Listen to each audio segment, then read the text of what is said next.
Welcome to the T-Pac Arcade. Today's games are Ninja Gaiden, Ninja Gaiden II, and Ninja Gaiden III for the Nintendo Entertainment System. In these 1989 to 1991 action platformers from Tecmo, you play as the dragon ninja Ryu Hayabusa to take down nefarious organizations, demons, and people who turn into demons. The plotlines here are actually pretty involved, since Ninja Gaiden's claim to fame is its cinematic storytelling cutscenes woven into the gameplay. There's action, there's love, there's betrayal, and there's people who turn into demons. Everything for a compelling story. I mean, Ninja Gaiden 2's subtitle is the Dark Sword of Chaos. You just know that's gonna be awesome. Granted, I wasn't as stoked about the story for Ninja Gaiden 3, The Ancient Ship of Doom, but that was before I realized it's not talking about like a spooky boat, but more like an interdimensional vessel of mass destruction. Sick. Anyway, fancy stories don't amount to much in video games unless the actual gameplay is good, and the Ninja Gaiden trilogy's gameplay is more than good. This is hack and slash action platformer gold, where the objective is to run through stage segments, stabbing enemies with your sword until you reach the level boss, and consequently, stab them with your sword too.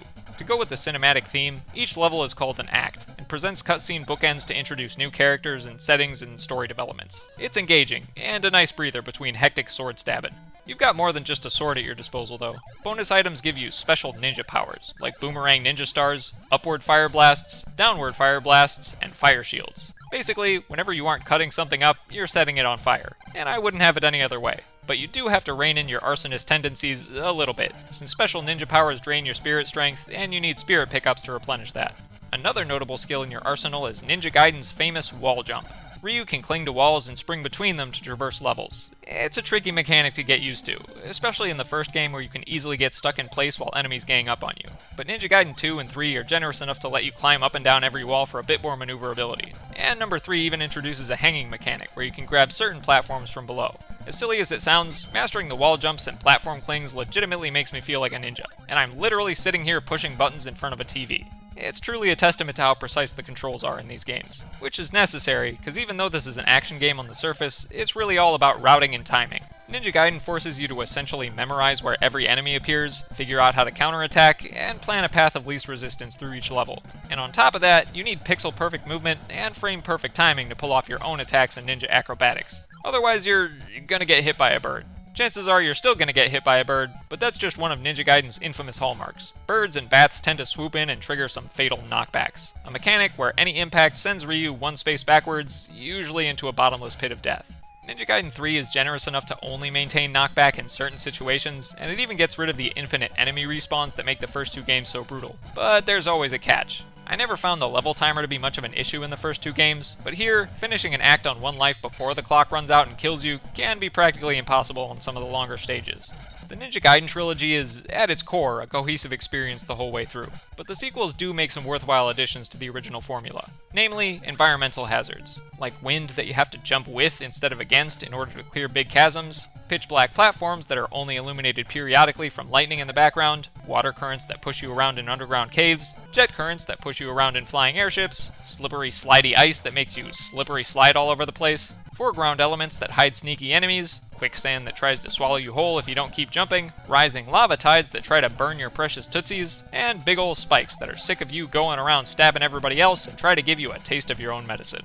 A few new power-ups make their way into the later games as well. Ninja Gaiden 2 introduces the Shadow Clones, which are ninja doubles that trail you and attack in tandem, which sounds really helpful, but they tend to obscure incoming enemies, so I died a lot from sneak attacks whenever I had shadow buddies hanging around. And Ninja Gaiden 3 introduces a sword upgrade that lets you slash farther, which doesn't sound as helpful, but legitimately is. There are also plenty of new enemies and increasingly unique boss fights. Interestingly enough, I found that in Ninja Gaiden 1 and 2, it was best to save my special ninja powers for the bosses, while in Ninja Gaiden 3, they were more helpful in the stages. And maybe that's because I approached the games differently overall. See, the Ninja Gaiden series is known for being brutally difficult. It demands a lot from the player, and yet the first two games give you unlimited continues to really learn them inside and out without forcing you to restart all the way from the beginning. And thanks to that, I was able to get to the first form of the final boss on both of them without cheating. Unfortunately, that's where I hit my skill ceiling and had to use save states to actually finish. Ninja Gaiden 3, on the other hand, has a limited number of continues, so I opted to just save state my way through from the very beginning.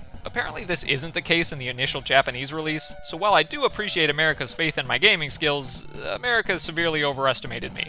Aesthetically, the Ninja Gaiden games definitely belong in the top tier of NES audio visuals. Not only are the in-game characters unique and well-rendered, from mutant thugs to cybernetic monstrosities to creepy alien creatures, but the backgrounds and stage elements all have this super appealing, highly detailed, crusty sort of look that just irresistibly draws you in. Admittedly, the sprite animations can be a bit stiff, but that actually lends to the whole idea of ninja precision. Ryu isn't stiff because his motions are janky, but because he's a high-caliber ninja who wastes no energy on unnecessary movement. Just like me, sitting in front of a TV and pressing buttons while I pretend to be a ninja. Or at least that's what I tell myself. Plus, Ninja Gaiden 3 gives Ryu a flowy little scarf to offset the stiffness anyway. Nice. As far as graphics are concerned, I have to mention the cutscenes. Usually, I'm not really into 8-bit paintings, if you will, but even I have to admit that some of this stuff is just plain awesome. Exhibit A, Heroic Ninja overlooks a harrowing demon fortress from a cliffside as he rises gracefully into the frame. Beautiful. The soundscape in Ninja Gaiden seems to strike a perfect balance. The focus is clearly on the chiptunes, which definitely deserve the quality spotlight, but the sound effects are excellent too, even though they're more subdued. Your jump and slash sounds are an understated noise channel blast, while the more video gamey, bleepy, bloopy sounds you'd expect from an NES title are reserved for item pickups. Plus, Ninja Gaiden 3 adds in my personal favorite thing, garbly voice samples whenever Ryu attacks. Hya, hya, hya! My favorite part of Ninja Gaiden is different for each game. In the original, I love the Fire Ring power-up that gives you brief romps of invincibility to play recklessly for a change. In the sequel, I love the train sequence where you run across freight cars, and in the third game, I like the platforming emphasis with stuff like crumbling floors and conveyors. I'm also a big fan of the boss designs across the board. Nothing better than fighting hulking, grotesque, world-annihilating demons when you're a slick ninja primed for sword stabbing. If I could change one thing in each game though, I'd put the infinite continues from Ninja Gaiden 1 and 2 into Ninja Gaiden 3, and I'd remove the infinite enemy respawns from 1 and 2 just like it is in 3. It would just make everything a bit more approachable. Still not approachable enough for me to beat these games without cheating, but that probably speaks more to my own lack of skill than the game's actual fairness. Overall, the Ninja Gaiden games live up to both their infamous challenge and their beloved staple status on the NES. As far as I'm concerned, 3 is the slickest, 2 is the best, and 1 is the quintessential Ninja Gaiden experience. But no matter which one I play, I can still sit here in front of a TV pushing buttons and feel like a legit, world-saving, demon-slaying ninja.